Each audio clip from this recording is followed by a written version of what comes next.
Veer Shivaji story about patience. अपनी सेना से बिछुड़कर शिवाजी एक ऐसी स्थान पर जा पहुंचे जहां दूर दूर तक आबादी दिखाई न देती थी।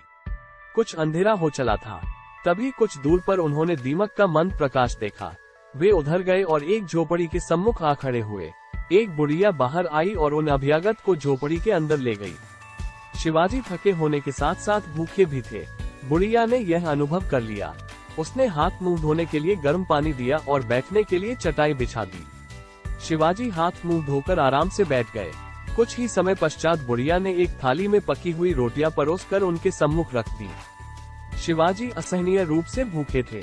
तुरंत रोटियों का बड़ा सा कौर भरा। तभी ओ माँ, हाथ झटकने लगे। रोटियां बहुत गर्म थीं। बुढ़िया ने देखा तो बाली, तू भी शिवा जैसे स्वभाव का मालूम होता है। शिवाजी ने पूछा, माता, तूने शिवा से मेरी तुलना किस आधार पर की? बुढ़िया बोली, जिस प्रकार शिवा आसपास के छोटे किले न जीकर बड़े बड़े किले जीतने की उतावली करता है, उसी प्रकार तूने भी किनारे किनारे की ठंडी रोटियों को खाना शुरू न करके बीच में से बड़ा कौर भरकर हाथ जला लिया।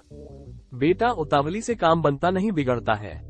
मनुष्य की उन्नति के लिए छोटे छोटे कदम बढ़ाते हुए सावधानी और धैर्य के साथ आगे बढ़ना चाहिए। उतावली के साथ बड़े बड़े कदम उठाकर कोई बड़ा लक्ष्य नहीं पाया जा सकता।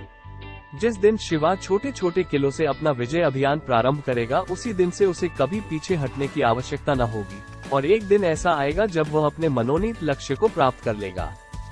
शिवाजी ने बुढ़िया की सीख गांठ बांध ली, जिसके फलस्वरूप उन्होंने इतिहास में गौरवपूर्ण स्थान प्राप्त कर लिया। Moral of the story.